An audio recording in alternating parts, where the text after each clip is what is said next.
आदाब, नमस्कार, अस्सलाम वालेकुम नाज़रीन। पल पल न्यूज़ के न्यूज़ रूम से मैं हूं आपके साथ नदीम अकरम। मानसून सत्र के दौरान लगातार हंगामे की तस्वीरें लोगों के सामने आ रही हैं, पर उस हंगामे के बीच एक ऐसी तस्वीर चौंकाने वाली सामने आई है जहां केंद्र सरकार द्वारा उत्तर प्रदेश की सरकार को पूरी तरीके से बेनकाब कर दिया गया है। अब आप सोच रहे होंगे कि यह करिश्मा कैसे हुआ। यह करिश्मा इसलिए हुआ कि जहां केंद्र सरकार और जहां बीजेपी शासित राज्य है अपने लोगों को बचाने के लिए हर हथकंडा इस्तेमाल करती है। यहां जिक्र तो किया जाएगा वेस्ट बंगाल का कि देखिए किस तरीके से वेस्ट बंगाल में अपराध बढ़ रहा है, पर यहां बात उत्तर प्रदेश की गायब हो जाएगी।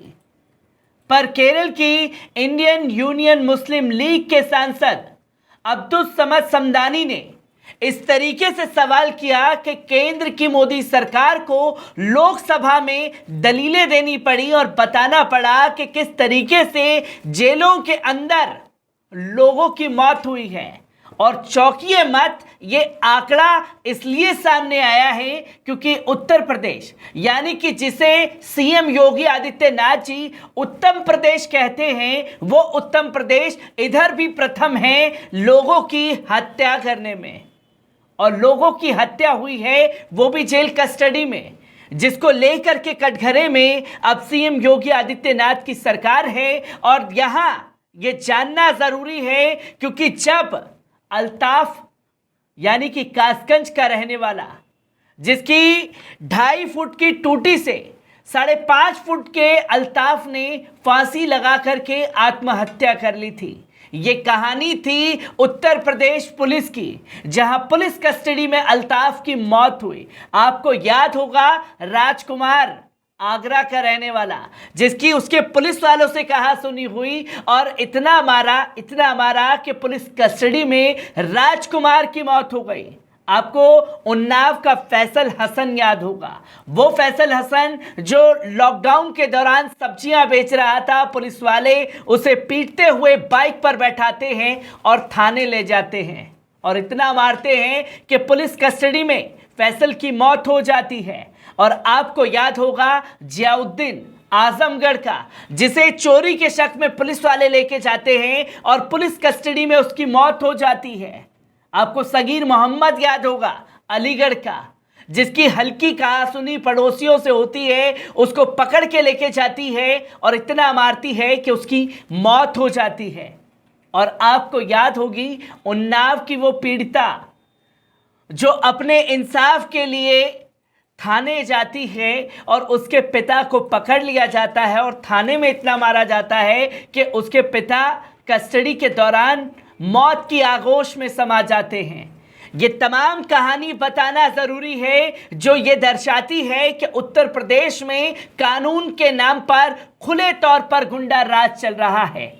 और आज पूरी तरीके से उत्तर प्रदेश सरकार को खुद केंद्र सरकार द्वारा बेनकाब करना पड़ा है और केंद्र सरकार को मजबूर करने का काम किया है केरल की इंडियन यूनियन मुस्लिम लीग के सांसद अब्दुल समद समदानी ने। किस तरीके से बवाल इस रिपोर्ट के बाद मचा हुआ है, पूरी रिपोर्ट पर नजर डालते हैं। आपको बता दें कि वित्तीय वर्ष 2020-21 की तुलना में वर्ष 2021-22 में हिरासत में मौत के मामले में भारी बढ़ोतरी दर्ज हुई है। दोनों ही सालों में उत्तर प्रदेश ऐसा राज्य है जहां सबसे अधिक मौतें हिरासत में हुई हैं।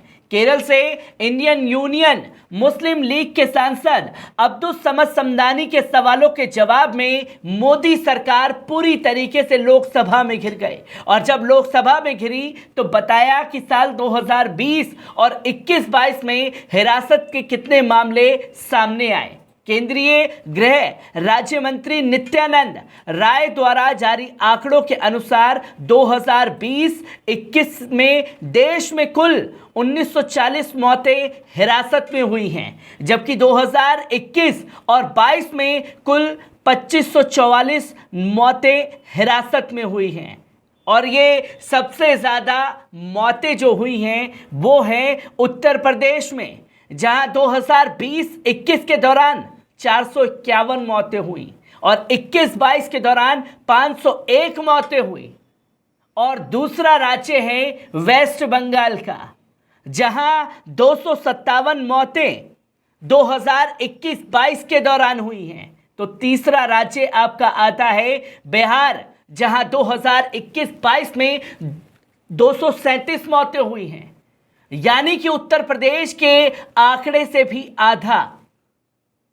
यह दर्शाता है कि किस तरीके से कानून का खुले तौर पर गुंडा राज चल रहा है, जिसे बेनकाब करने का काम पार्लियामेंट में खुद केरल के इंडियन यूनियन मुस्लिम लीग के सांसद अब्दुल समद समदानी द्वारा किया गया, जहां केंद्र सरकार को मजबूर होना पड़ा और यह बताना पड़ा कि ये आंकड़े हैं जहां सबसे ज्यादा मौतें हुई हैं। और इन नामों के बारे में जब सामने आए थे तो यह बताया जा रहा था कि साहब अल्ताफ ने तो 2.5 फुट की टूटी से खुद आत्महत्या कर लिया था, पुलिस वालों का उसमें कोई कसूर नहीं है। और आज वही केंद्र की मोदी सरकार, योगी सरकार और पुलिस प्रशासन के खिलाफ कह रही है कि इतने मौतें हुई थी साहब पुलिस कस्टडी में।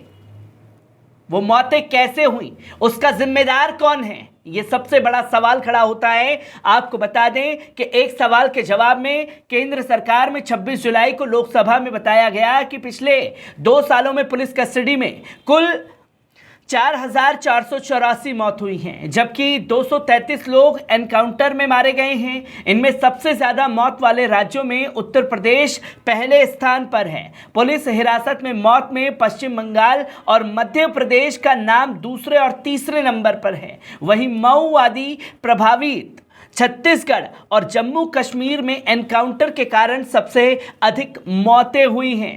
इंडियन यूनियन मुस्लिम लीग के सांसद अब्दुल समद समदानी की ओर से पूछे एक सवाल का जवाब देते हुए गृह मंत्रालय ने लोकसभा में ये जानकारी दी। सरकार की ओर से एनएचआरसी के 1 अप्रैल 2020 से 31 मार्च 2022 तक के आंकड़े सदन में पेश किए गए। रिपोर्ट के मुताबिक 2020-21 के दौरान 1940 मौतें हुई, जबकि 2021 से 22 में ऐसे मामले जो हैं वो 2544 मामले दर्ज किए गए।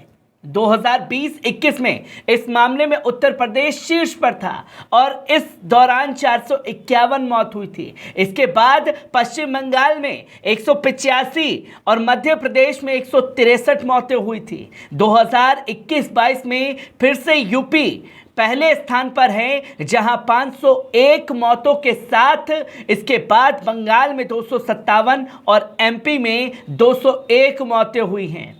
आपको बता दें कि मानवाधिकार के मुद्दों पर गृह मंत्रालय ने कहा कि पुलिस और सार्वजनिक व्यवस्था भारत के संविधान की 7वीं अनुसूची के अनुसार राज्य के विषय ये मुख्य रूप से संबंधित राज्य की जिम्मेदारी है कि वे नागरिकों के मानवाधिकारों की सुरक्षा सुनिश्चित करें। मंत्रालय ने कहा कि जब एनएचआरसी को कथित मानवाधिकार उल्लंघन की शिकायतें प्राप्त होती हैं तो आयोग द्वारा मानवाधिकार संरक्षण अधिनियम 1993 के तहत निर्धारित प्रावधानों के अनुसार कार्रवाई की जाती है।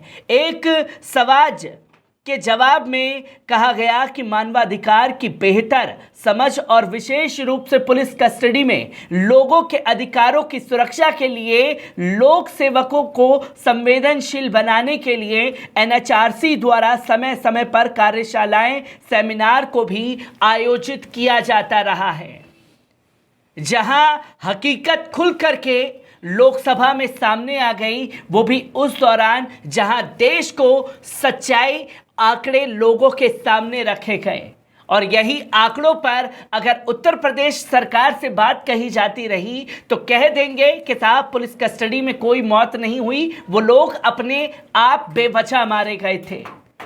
केंद्र सरकार की इस रिपोर्ट के बाद हंगामा बरपा हुआ है और उत्तर प्रदेश सरकार एक बार फिर से कटघरे में है कि जिन लोगों की गिरफ्तारी होती है उनकी सुरक्षा की जिम्मेदारी कानून के रखवालों की होती है, और कानून के रखवालों की ही देखरेख में 501 मौत उत्तर प्रदेश में दर्ज हुई है, वो भी पुलिस कस्टडी के दौरान। मैं ऐसे ही चौंकाने वाले आंकड़ों के साथ आप लोगों को रूबरू कराता रहूंगा। दीजिए इजाजत, शुक्रिया।